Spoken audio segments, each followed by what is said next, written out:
Le titre du message ce matin, c'est « Tu as tout reçu pour porter un fruit abondant ». Tu as tout reçu pour porter un fruit abondant. Nous savons tous que Dieu nous aime. J'espère que vous savez que Dieu vous aime. Nous sommes spéciaux à ses yeux et c'est pour ça qu'il nous a choisis. Nous sommes là pas par hasard, mais nous sommes là parce que nous avons été choisis par le Seigneur qui prend soin de nous chaque jour. C'est une vérité aussi que nous devons proclamer. Nous avons tout reçu pour porter un fruit abondant. Alors, je vous invite à lire avec moi le livre du prophète Ésaïe au chapitre 5, à partir du verset 1. Voici ce qu'il est écrit dans ces paroles. « Je veux chanter pour mon ami, le chant de mon ami au sujet de sa vigne. Mon ami avait une vigne sur un coteau fertile. Il encercla le sol, en enleva les pierres, et il y mit des plants de choix. Il bâtit une tour de guet au milieu de la vigne, et il y creusa un pressoir. Il attendait donc de sa vigne de beaux raisins, mais elle n'a produit que de mauvais raisins. Maintenant donc, habitants de Jérusalem, gens de Juda, soyez les juges entre moi et ma vigne. Qu'y avait-il encore à faire pour ma vigne que je n'aurais pas fait ? Pourquoi, alors que j'attendais un beau et bon raisin, n'en a-t-elle produit que de mauvais ? Maintenant donc, je vous ferai savoir ce que je vais faire à ma vigne. J'arracherai sa haie pour qu'elle soit broutée. Je ferai une brèche dans sa clôture pour que les passants la piétinent. J'en ferai une friche. Nul ne la taillera, nul ne la sarclera. Les ronces, les épines y croîtront librement, et j'interdirai aux nuages de répandre leur pluie sur elle. Or, c'est la nation d'Israël qui est la vigne de l'Éternel, du Seigneur des armées célestes. Le plan qui faisait ses délices, ce sont les habitants du pays de Juda. Il attendait d'eux la droiture, et ce n'est qu'injustice.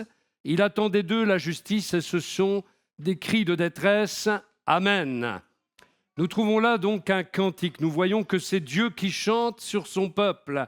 Dieu qui chante le cantique sur sa vigne. Il s'agit d'un cantique qui a des tonalités variées. Il y a plusieurs variantes dans la tonalité de ce cantique que Dieu entonne. Il y a d'abord une expression de l'amour de Dieu pour son peuple, mais il y a un ton qui va changer au fur et à mesure et qui va passer de l'exaltation à la surprise et jusqu'à également l'espoir en vue de la production d'un fruit maximal, d'un fruit abondant. Et il y a donc d'abord de l'espoir, mais l'espoir est déçu à un moment donné, et vient donc la déception, et ensuite vient le jugement. C'est ça, les tonalités variées de ce cantique de l'Éternel envers sa vigne. Dans Ésaïe, cette vigne est Israël, et l'Écriture fait là une image, une métaphore d'Israël, mais on entrevoit aussi derrière Israël l'Église. Ce cantique, qui contient donc deux parties, nous révèle dans sa première partie tout le travail que Dieu a fait dans sa vigne, tout le travail que Dieu a effectué dans sa vigne, toute son œuvre. Et ce texte nous révèle que Dieu œuvre en nous pour que nous produisions un fruit abondant. C'est le leitmotiv qui va revenir. Tu as tout reçu pour produire un fruit abondant. Donc, il a œuvré en nous, il œuvre chaque jour intérieurement en nous pour que nous puissions produire un fruit abondant. Et c'est à cela que nous sommes appelés. Le fruit, c'est une autre image, une autre métaphore. Elle est liée au témoignage à rendre, au changement de vie que le monde doit voir en nous. Les résultats, au fond, du règne de Dieu, du royaume de Dieu dans notre cœur. Voilà ce que Dieu veut voir. Il était question du royaume de Dieu la semaine dernière, du règne de Dieu. Et c'est quelque chose qui n'est pas toujours clair dans notre cœur. C'est quelque chose, le règne de Dieu, le royaume de Dieu, qui n'est pas toujours clair pour nous. Mais ce règne, il est tout de suite. Ce n'est pas pour attendre le ciel. Ce règne, il est déjà installé depuis que vous avez accepté Jésus comme sauveur, comme Seigneur. Le royaume de Dieu est venu dans votre cœur. Et à partir de là, une œuvre a commencé à s'accomplir. Le Seigneur a commencé à œuvrer en chacun de nous, à effectuer ce qu'on appelle la sanctification progressive, en nous épurant, en travaillant en nous pour nous émonder, pour nous délivrer, pour changer notre cœur et notre mentalité. Parce que la mentalité de notre cœur a besoin d'être changée. Vous remarquez que parfois on résiste au Saint-Esprit. Le frère tout à l'heure nous l'a dit, on résiste au Saint-Esprit. Il n'a pas résisté longtemps, mais il y a des gens qui résistent dans leur cœur au Saint-Esprit. Mais en faisant cela, on n'attire pas forcément de bonnes choses. On attire la stérilité. On attire même un jugement, une condamnation à un moment donné si on persiste dans son erreur. Mais le Seigneur veut que nous produisions du fruit. C'est ce qui est attendu de nous. Le royaume de Dieu n'est pas venu dans notre cœur uniquement pour que nous passions du bon temps, mais pour qu'il y ait un résultat dans notre vie. Et déjà, Paul parle du fruit du Saint-Esprit. Ce fruit est attendu aussi en nous. On va relire ce qu'est le fruit du Saint-Esprit, Galates 5, versets 22 à 26. Mais le fruit de l'Esprit, c'est l'amour. Il vient en premier. L'amour doit nous habiter. La joie, qui doit être une caractéristique du chrétien. La paix, la patience, l'amabilité, la bonté, la fidélité, la douceur, la maîtrise de soi. La loi ne condamne certes pas de telles choses. Or, ceux qui appartiennent à Jésus-Christ ont crucifié l'homme livré à lui-même avec ses passions et ses désirs. Puisque l'Esprit est la source de notre vie, laissons-le aussi diriger notre conduite. Ne soyons pas vaniteux et évitons de nous provoquer les uns les autres et de nous jalouser mutuellement. De nos jours, il y a beaucoup d'esprits de compétition, ne serait-ce qu'entre les pasteurs. C'est bien triste. Il y a aussi des esprits de compétition, même entre chrétiens. C'est tout sauf le fruit de l'esprit. Tout sauf le fruit de l'esprit. Ceux qui appartiennent à Jésus-Christ ont crucifié l'homme, livré à lui-même avec ses passions et ses désirs. Et nous devons laisser l'Esprit de Dieu diriger notre conduite. Ne soyons pas vaniteux et évitons de nous provoquer les uns les autres, de nous mordre les uns les autres, dit une autre version, et de nous jalouser mutuellement. Nous ne sommes donc pas sauvés uniquement pour occuper une place dans l'Église, mais nous sommes appelés à porter du fruit pour le royaume de Dieu. Il y a diverses sortes de fruits. Il y a le fruit de l'Esprit, le fruit de l'Évangile, le fruit de justice, le fruit de nos lèvres également. Et une des choses avec lesquelles nous luttons, c'est la compréhension de ces choses. Et nous passons parfois outre les exigences de Dieu. Mais on ne peut pas passer outre ce que Dieu veut voir en nous. Il veut voir le fruit abondant de l'Esprit et il doit exister en nous. Le fruit représente plusieurs choses. D'abord, un caractère transformé. As-tu laissé le Seigneur transformer ton caractère? Ou êtes-vous comme celui qui me disait un jour, « Oh, ben Dieu ne peut pas aller jusque dans l'intimité de mon caractère, il ne peut pas aller dans le fond, là, parce que Dieu ne viole personne. » Et oui, bien sûr, mais si tu le laisses faire, par contre, il peut changer ton caractère, il peut changer ta vie, il peut changer ta mentalité. Et le caractère et même la personnalité même peut être transformé. Ceux qui ne croient pas ça n'ont rien compris à l'Évangile. L'Évangile du royaume est un évangile de transformation, un évangile qui te percute, un évangile de confrontation entre ma mentalité mondaine et l'Esprit du Christ. Il y a le fruit de l'Esprit qu'on vient de voir. Il y a aussi les âmes que l'on gagne à Christ. C'est aussi du fruit. C'est le fruit de l'Évangile. Le fruit de justice, c'est toute cette vie juste que Dieu produit en nous. Ce comportement qui est équilibré, ce comportement qui est doté de sagesse, qui fait les choses que Dieu veut qu'on fasse. Et finalement, cette vie agréable, parfaite, que Dieu veut voir en nous. Il y a la fidélité, cette loyauté envers Dieu et la loyauté entre nous également. Et puis une vie qui glorifie Dieu, au fond, c'est la conclusion de ce fruit. Une vie qui glorifie Dieu, c'est une vie qui plaît à Dieu, une vie qui lui est agréable. Est-ce que ta vie est agréable à Dieu? Vous vous reconnaîtrez si je vous montre certains aspects qui peuvent exister dans nos vies. Quand on est un jour avec Dieu et le lendemain on n'est pas avec lui, est-ce que c'est une vie qui plaît à Dieu? Est-ce que quand Dieu n'est pas la priorité de notre vie, est-ce que nous avons alors une vie qui plaît à Dieu? Ah, je vous entends plus. Vous ne dites plus Amen. Ah, parce que c'est vrai. Et il y a bien des choses, quand nous mentons, est-ce que nous plaisons à Dieu? Quand nous trichons, est-ce que nous plaisons à Dieu? Alors c'est exactement tout le contraire que le Seigneur veut voir. Alors nous allons voir quel est le fruit du travail de Dieu dans sa vigne. Nous voyons dans le verset 1 que la vigne, il l'a placée sur un coteau fertile. C'est beau les vignes, hein? Sur un coteau fertile. Mon ami avait une vigne sur un coteau fertile. Dieu nous a placés, c'est ce que ça veut dire, sur un terrain fertile. C'est le terrain idéal pour prospérer, pour croître. Il y a dans le terrain dans lequel Dieu nous a placés les conditions optimales qui sont réunies pour que nous soyons fertiles. C'est le royaume de Dieu. Nous avons tout reçu pour donner le meilleur. Rien n'existe qui puisse aller contre la vigne en vérité. Tu as été planté dans une vigne fertile, dit le Seigneur, et cette vigne fertile, c'est l'Église. Et dans l'Église, spirituellement, ça signifie que Dieu nous a donné, dans l'Église qui est son corps, tout ce qui est nécessaire à notre croissance et à la production d'un fruit abondant. Il nous a donné quoi dans l'Église? Sa parole. Il nous a donné la communion fraternelle. Il nous a donné la prière, le secours de la prière et de l'intercession. Il nous a donné aussi le Saint-Esprit qui œuvre parmi nous. Il nous a donné même les dons spirituels, si nous nous en emparons et si nous aspirons à ceci. Il nous a donné les ministères dons.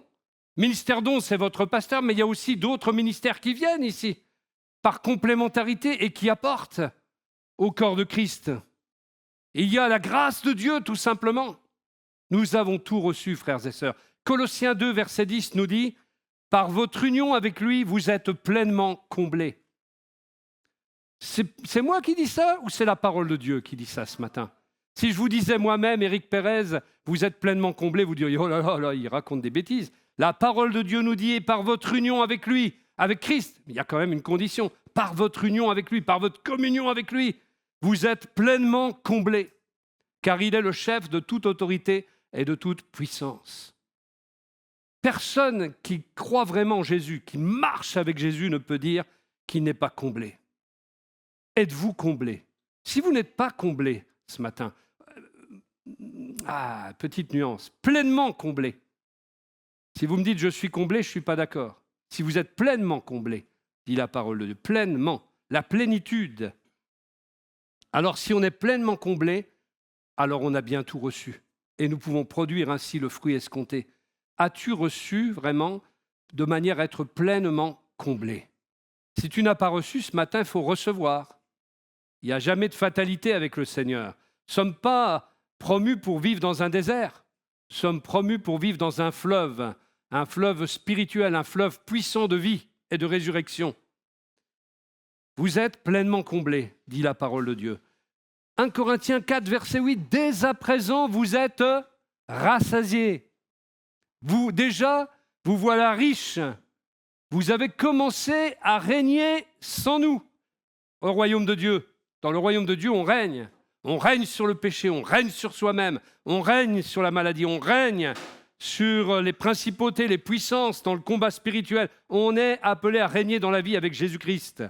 Vous avez commencé à régner sans nous, comme je voudrais que vous soyez effectivement en train de régner pour que nous soyons rois avec vous. Nous sommes des rois qui règnent avec notre roi des rois.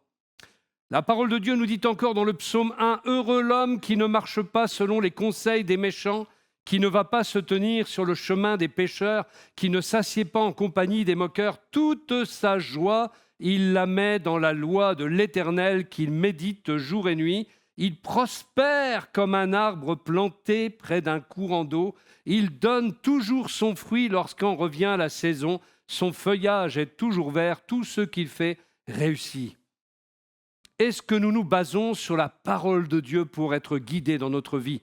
On nous apprend, quand on devient pasteur, et même en dehors de cela, dans la théologie, que la parole de Dieu est infaillible et qu'elle est le guide suprême de notre foi et de notre conduite. Et c'est bien sûr la loi pour tout chrétien. La parole de Dieu est notre guide, notre repère, notre boussole, la lumière à nos pieds, la lampe sur notre sentier. Ou la lampe à nos pieds, la lumière sur notre sentier, pardon. La parole de Dieu est notre guide, notre repère, notre phare quand il y a la tempête. Les promesses de Dieu nous sont rappelées. Les promesses de Dieu sont vivantes, elles sont oui, elles sont amen. Nous avons besoin de cette parole pour réussir dans notre vie chrétienne, pour que notre feuillage soit toujours vert et pour que le fruit soit là à la saison. C'est ce que nous dit le psaume 1. Méditons-le, vivons-le, mettons-le en pratique, recevons de Dieu ce que nous avons à recevoir. Nous ne sommes pas, frères et sœurs, plantés dans un lieu stérile. Dieu nous a placés dans un coteau fertile, une terre fertile, afin que notre vie porte du fruit. Est-ce que cela est compris ? Je ne vous entends plus. Ça me fait drôle, j'ai l'impression d'être seul.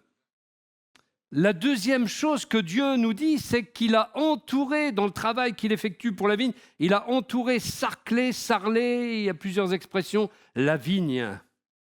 Il a entouré la vigne, il en sarcla le sol, dit toujours le verset 2. Le texte montre que la vigne était clôturée. Dans les vignobles anciens, une haie ou un mur, eh bien, ça servait à empêcher les animaux d'entrer, même toujours aujourd'hui d'ailleurs.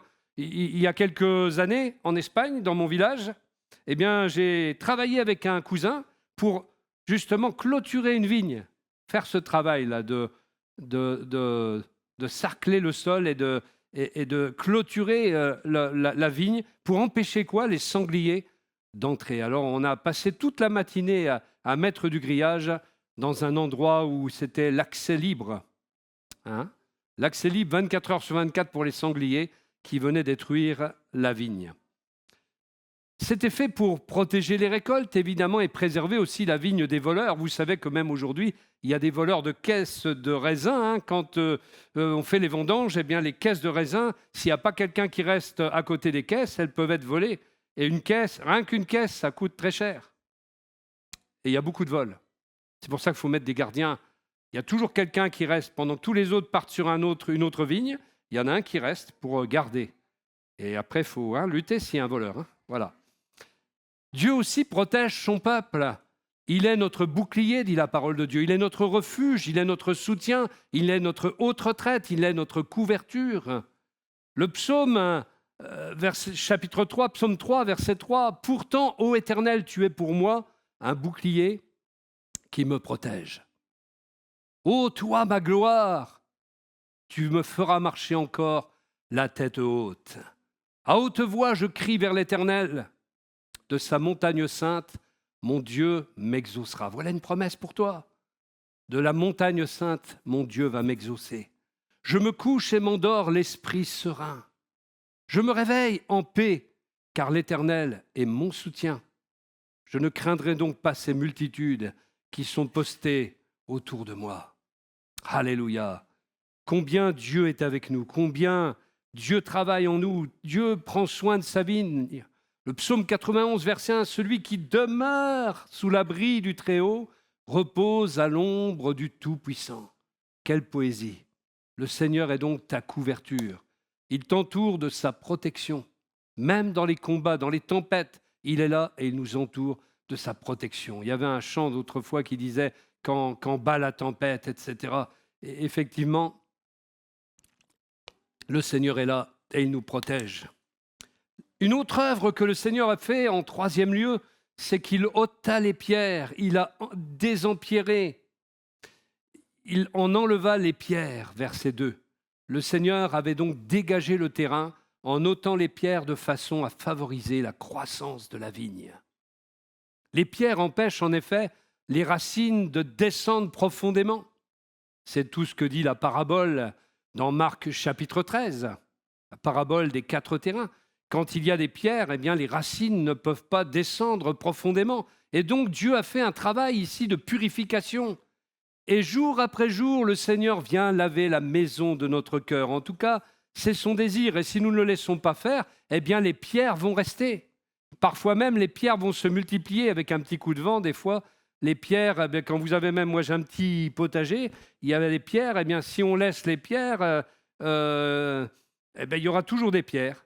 Et vous ne pouvez pas aller plus loin que les pierres parce qu'il y a les pierres, tout simplement. Elles sont un véritable obstacle. Et Jésus vient nous guérir des pierres qui se sont accumulées à cause de notre péché, à cause de notre désobéissance, à cause de notre entêtement, à cause de notre manque de lâcher prise, et qui continuent, ces pierres, à vivre dans notre cœur. Spirituellement, les pierres, elles représentent les blessures enfouies, l'amertume de que causent nos blessures. Ou bien on vit une vie dans les eaux amères, ou bien on vit une vie dans la vie en abondance. Il y a deux chemins, l'abondance, ou vivre dans l'amertume, dans le désert, dans la pauvreté spirituelle, la médiocrité spirituelle. Mais pour ça, il y a beaucoup de choses qui doivent sortir. J'ai dit les blessures, l'amertume, le péché caché, l'orgueil. C'est notre orgueil, bien souvent, qui nous empêche d'être délivrés de nos pierres. Parce qu'on ne laisse pas le Seigneur atteindre le fameux cœur qui n'arrivait pas à être atteint. Là. Le pauvre frère, il souffre. Le cœur inatteignable, le cœur on ne peut pas entrer dedans parce qu'on a bétonné. On a mis des tonnes de béton au-dessus de notre cœur. Et on est tellement bétonné que le Seigneur ne peut même pas entrer. Ça s'appelle l'orgueil. Et l'orgueil précède la chute. L'humilité précède la gloire. Se prosterner devant Dieu, c'est pas seulement se mettre à genoux, vous savez, physiquement. Prosterner son âme, courber son âme, proskuneo en grec, c'est vraiment abandonner tout, c'est dégringoler devant la face de Dieu et dire comme Jean le Baptiste, il faut qu'il croisse et que je diminue. C'est ça l'humilité. Et c'est ça, laisser le Seigneur faire son œuvre en nous. Quand nous avons des résistances intérieures, ce sont encore d'autres pierres. On ne veut pas laisser le Seigneur pénétrer là où ça fait mal. Là où aussi on est révélé tel qu'on est. Vous savez, quand je n'étais pas chrétien, je me sentais une meilleure et brave personne qu'aujourd'hui. Eh oui. Et un jour, j'ai découvert qui j'étais réellement. Parce que la lumière du Saint-Esprit nous montre qui réellement nous sommes, ce que nous sommes capables de faire, ce que nous avons au fond de notre cœur, parce que nous sommes tout simplement des êtres pécheurs. Mais tant que ne m'avait pas été révélé que j'étais un pécheur, je ne comprenais pas qui j'étais. Le jour où Dieu m'a révélé que j'étais un pécheur et que j'ai commencé ma vie chrétienne, j'ai commencé à réaliser qui j'étais et à voir que je n'étais pas si brave que ça et que je n'étais pas si bon que je le pensais. Et j'ai laissé au fur et à mesure de ma vie et du temps qui passe, le Seigneur faire son œuvre et faire comme il l'a fait dans sa vigne. Mais que Dieu nous garde du pied de l'orgueil, du simple pied de l'orgueil. Alors, je ne parle même pas de l'orgueil, parce que nous ne prospérerons en rien. Et au lieu du fleuve, vous savez ce que nous connaîtrons? La lagune, là où ça pue. Là où il n'y a pas de vie, tout simplement. C'est pour ça que ça pue. Ça pue la mort dans la lagune. Voilà ce que nous connaîtrons. C'est ce qu'enseigne Ézéchiel, chapitre 47. Ou bien on choisit le fleuve d'eau vive, ou bien on choisit la lagune où ça pue, la mort. L'orgueil, les résistances intérieures, tout autant de pierres, les habitudes charnelles, nos faux raisonnements, le vouloir toujours avoir raison, même contre Dieu. Même quand Dieu dit dans sa parole des choses, on a quand même raison. Mais non, pasteur, non, Dieu ne m'aime pas. Dieu t'aime, dit la parole de Dieu. Qui est-ce qui prévaut, la parole ou ce que tu penses? Dieu ne fait pas qu'exiger du fruit. Il travaille d'abord le terrain et il enlève ce qui bloque la croissance. Et parfois, Dieu nous corrige, Dieu nous façonne, Dieu nous brise même. Et puisse-t-il en briser plusieurs? Tiens, ça fait du bien d'être brisé par le Seigneur. Soyez brisés par le Seigneur. Demandez le brisement au Seigneur et vous serez transformés à jamais. Vous serez une nouvelle personnalité. Vous aurez un nouveau nom dans les cieux. C'est comme ça que ça marche. Dieu nous brise non pas pour nous détruire, mais pour nous rendre fertiles et meilleurs. Alors, frères et sœurs, nous avons tout reçu pour produire un fruit abondant. On continue, quatrième chose que Dieu a faite, il y planta un excellent cep. Regardez ce beau cep. Il y mit un plan délicieux, dit une autre version. La vigne n'était pas quelconque. Le cep a été choisi avec soin par le Seigneur. Et toi aussi, tu as été choisi avec soin. Tu n'es pas le fruit d'un hasard. Dieu t'a choisi, élu dès avant la fondation du monde, prédestiné. Dieu t'a semé parce que tu es élu, parce que tu es choisi. 1 Corinthiens chapitre 2, verset 9, l'apôtre Paul nous dit « Mais comme le dit l'Écriture, il s'agit de ce que l'œil n'a pas vu et que l'oreille n'a pas entendu, ce que l'esprit humain n'a jamais soupçonné, mais que Dieu tient en réserve pour ceux qui l'aiment. Quand tu as choisi d'aimer Dieu, tu es entré dans les choses mystérieuses et cachées que le Seigneur réserve à ceux qui l'aiment. L'évangile du royaume de Dieu est réservé à ceux qui croient et à ceux qui suivent Jésus et qui l'aiment. » Je vous rappelle 1 Pierre 2, verset 9, mais nous en avons parlé il y a peu. « Mais vous, vous êtes une race élue, choisie, une communauté de rois prêtres, une nation sainte, un peuple que Dieu a libéré pour que vous célébriez bien haut les œuvres merveilleuses de celui qui vous a appelé à passer des ténèbres à son admirable lumière. » Dieu vraiment parle clairement. Dans 1 Corinthiens 1, 27, Paul va loin, il dit « Mais Dieu a choisi les choses folles du monde pour confondre les sages. Dieu a choisi les choses faibles du monde pour confondre les fortes. » Vous vous êtes reconnus? C'est nous les choses folles du monde. C'est nous les choses faibles du monde. Tu te crois fort? Tu ne peux même pas vivre la vie chrétienne par toi-même. Alors si tu te crois fort, tu es à côté de la plaque, mon ami. Dieu a choisi les choses folles du monde pour confondre les sages. Dieu a choisi les choses faibles du monde pour confondre les fortes. Et les faibles, il les fortifie. Les choses folles, il les rend sages. Le problème n'est donc pas ce que Dieu a mis en nous. Le problème, c'est parfois ce que nous faisons de ce que Dieu nous a donné. Cinquième chose, il est dit, il bâtit une tour au milieu d'elle. Le verset 2 toujours, il bâtit une tour de guet au milieu de la vigne. Dieu veille, il ne sommeille ni ne dort, celui qui garde Israël. Alléluia. Et il fait la même chose avec nous. Dieu surveille et supervise notre croissance. Il la protège, il prend soin de nous. Il nous parle pour que nous évitions les écueils, même si nos entêtements nous poussent vers les écueils. Dans les vignobles, eh bien, la tour, elle servait à observer les dangers de loin, à protéger la récolte, à garder la vigne. C'était intéressant. Dieu ne nous abandonne pas après nous avoir sauvés. Il surveille notre croissance, il la supervise, il veille sur notre vie et même quand nous ne voyons rien, Dieu travaille encore. Le Proverbe 18, verset 10 nous dit « Le nom de l'Éternel est une tour forte. Le juste s'y réfugie et se trouve en sûreté. » Découvre que le Seigneur est ta tour forte. Et cela nous permet de lutter efficacement, de combattre efficacement dans la prière quand nous savons que le nom de l'Éternel est une tour forte et qu'il nous protège et que nous pouvons nous réfugier sous ses ailes. Alléluia. Sixième chose, il creusa une cuve ou un pressoir. Dieu croyait réellement à la récolte. Dieu a foi en toi.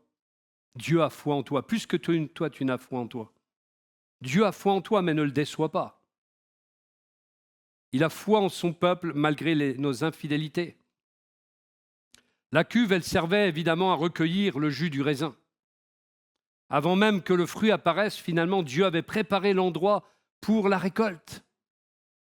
Cela signifie que Dieu croit au potentiel qu'il a placé en chacun de nous. Il voit déjà le fruit que tu peux produire. Alléluia. Dans Jean chapitre 15, verset 8, un passage crucial où Jésus parle et il dit « Si vous produisez du fruit en abondance et que vous prouvez ainsi que vous êtes vraiment mes disciples, la gloire de mon Père apparaîtra aux yeux de tous. » Dieu n'attend pas de nous une petite vie chrétienne pépère et stérile. Il ne nous appelle pas simplement à assister au culte, il nous appelle à porter du fruit.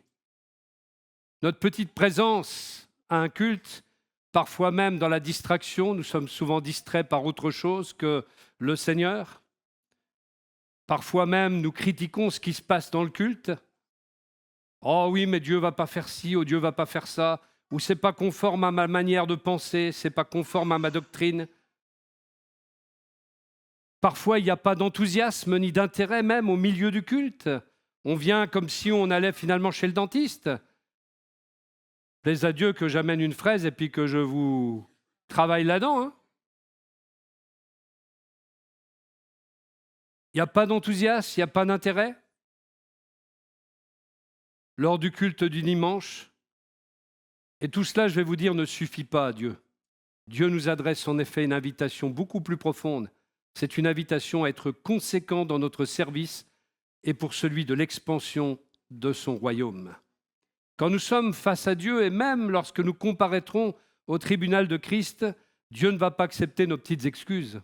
Notre bouche sera fermée. Vous ne pourrez pas dire « Oh, le pasteur n'était pas d'accord avec moi sur la doctrine » ou « Le pasteur n'était pas d'accord avec moi pour que j'aille là sur l'estrade chanter ou faire quoi que ce soit. » Ça, tu ne pourras pas le dire pour justifier de n'avoir pas produit du fruit. Tu ne pourras pas dire ça. Tu ne pourras pas dire tel ou tel frère ou telle sœur ne m'a pas salué ou m'a mis un coup de pied droit en passant ou un tel me bat du froid. Ça, tu ne pourras pas dire. Je vous rappelle que le Seigneur a refusé l'anesthésie, alors il ne vous la propose pas. Il ne nous la propose pas non plus. Il y a des douleurs parfois qu'il faut endurer. Ça fait partie de la vie de l'Église. Et on pourrait fuir. On pourrait se retirer du feu ardent qu'est l'Église. Et finalement, le charbon ardent que nous étions va s'étioler et puis le feu va disparaître petit à petit. Parce que ça se fait petit à petit. Dieu travaille en nous pour empêcher tout cela. Alors peut-être qu'on est étudiant, quelqu'un peut-être personnel d'entretien, femme au foyer, peut-être que tu es entrepreneur. Il n'y a pas d'autres pasteurs, mais je dirais bien s'il y avait d'autres pasteurs, mais je dirais tu as tout. Dieu a tout planté en toi et il t'a planté toi-même dans un endroit fertile pour être productif. Il a ôté tes pierres, il t'a protégé. Tu es une vigne choisie. Il a bâti une tour au milieu de toi car son nom est une tour forte et tu bénéficies de la vigilance, de la supervision du Dieu Tout-Puissant et il t'a bâti une cuve car il sait qu'il y a une récolte à attendre de ta part. Nous venons donc de voir le premier ton du cantique et un changement vient ensuite. Le deuxième point, c'est la grande déception de Dieu.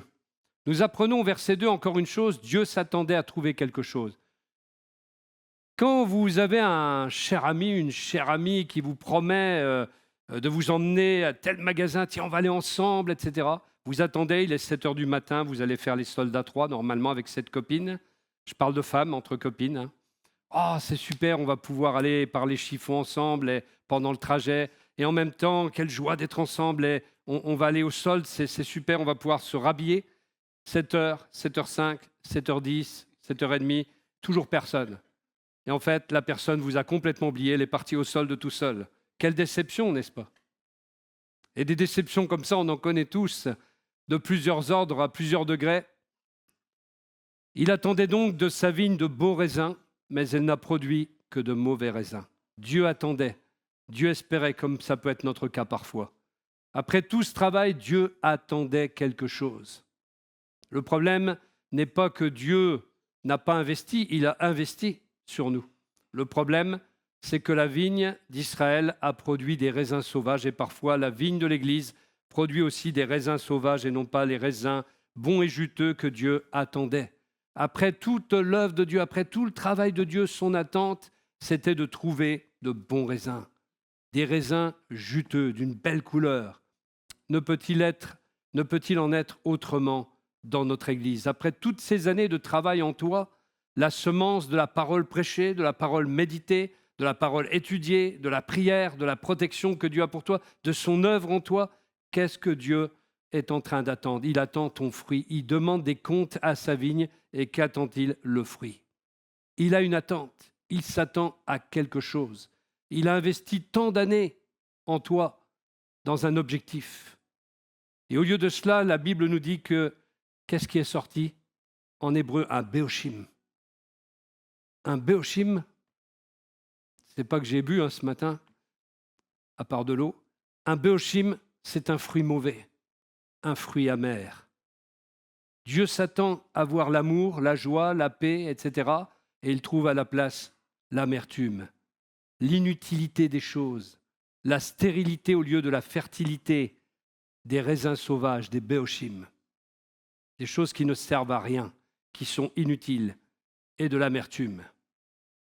Les raisins sauvages, en effet, nous parlent d'une vie improductive, nous parlent d'une foi où il n'y a pas de transformation de vie, d'une religion sans puissance, rappelez-vous, reniant ceux qui ont fait la force, un cœur qui entend mais ne change pas, alors que Dieu cherche cette joie, cette paix, cet amour, cette sainteté, cette justice, cet engagement qu'il veut voir chez ses enfants. Et à la place, il trouve l'amertume, l'indifférence, la stérilité spirituelle, l'égoïsme, la tiédeur. Il y a des croyants qui disent Amen, qui disent Alléluia, mais qui ne produisent aucun fruit. Le monde attend de voir le fruit de Dieu en chacun de nous. À chaque culte, Dieu parle à l'un et à l'autre, mais parfois en vain. J'ai remarqué même que la parole glisse sur beaucoup, qui pensent que ce n'est pas pour eux, mais pour leurs voisins. La parole glisse, et nous aurons des comptes à rendre de cela un jour. Deuxième chose qu'on voit dans la deuxième partie de ce cantique, c'est le danger de la stérilité spirituelle. Quand on relit ce passage, il est écrit « Maintenant donc, habitants de Jérusalem, gens de Juda, soyez les juges entre moi et ma vigne. Qu'y avait-il encore à faire pour ma vigne que je n'aurais pas fait?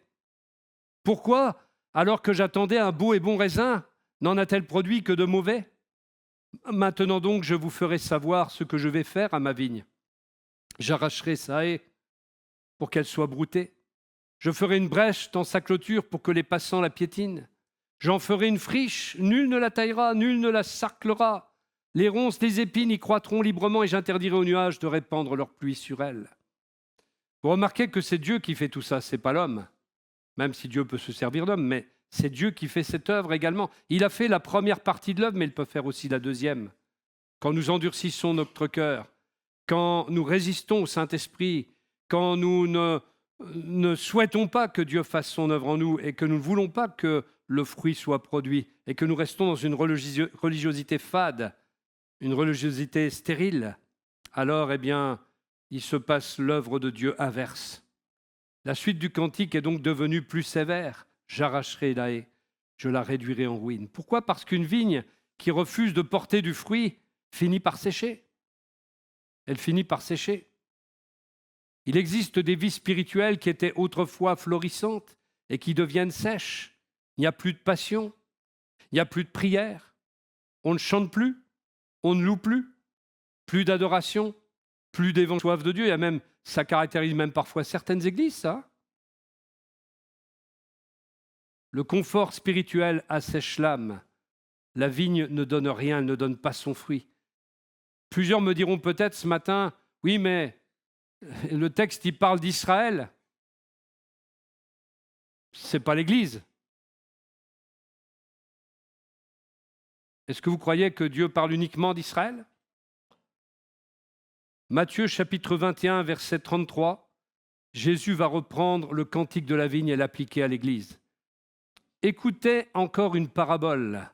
Un homme avait une propriété.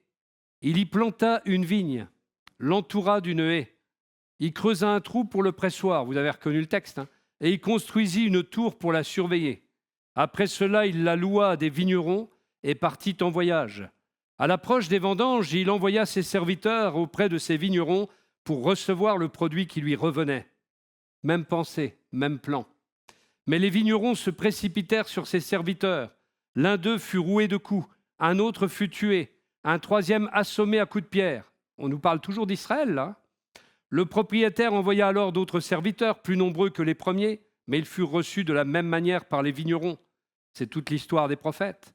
Finalement, il leur envoya son propre fils, en se disant « Pour mon fils, au moins, ils auront du respect ». Mais dès que les vignerons aperçurent le fils, ils se dirent entre eux « Voilà l'héritier, Venez, tuons-le, et nous récupérerons son héritage. » Ils se jetèrent donc sur lui, le traînèrent hors du vignoble et le tuèrent. Quand le propriétaire de la vigne viendra, comment agira-t-il envers ses vignerons? Ils lui répondirent, « Il fera exécuter sans pitié ces misérables. » Puis il confiera le soin de sa vigne à d'autres vignerons, l'Église, à d'autres les croyants de l'Église, qui lui donneront sa part de récolte en temps voulu. Voilà ce à quoi Dieu s'attend avec l'Église. Il a retiré à Israël et il a donné à l'Église. Et il attend une récolte.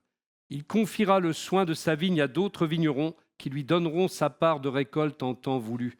Et Jésus ajouta, « N'avez-vous jamais lu dans les Écritures, la pierre rejetée par les constructeurs est devenue la pierre principale à l'angle de l'édifice. C'est le Seigneur qui l'a voulu ainsi et c'est un prodige à nos yeux. Voilà pourquoi je vous déclare que le royaume de Dieu vous sera enlevé et sera donné à un peuple qui en produira les fruits. » L'Église. Nous sommes l'Église de Jésus-Christ, nous et d'autres.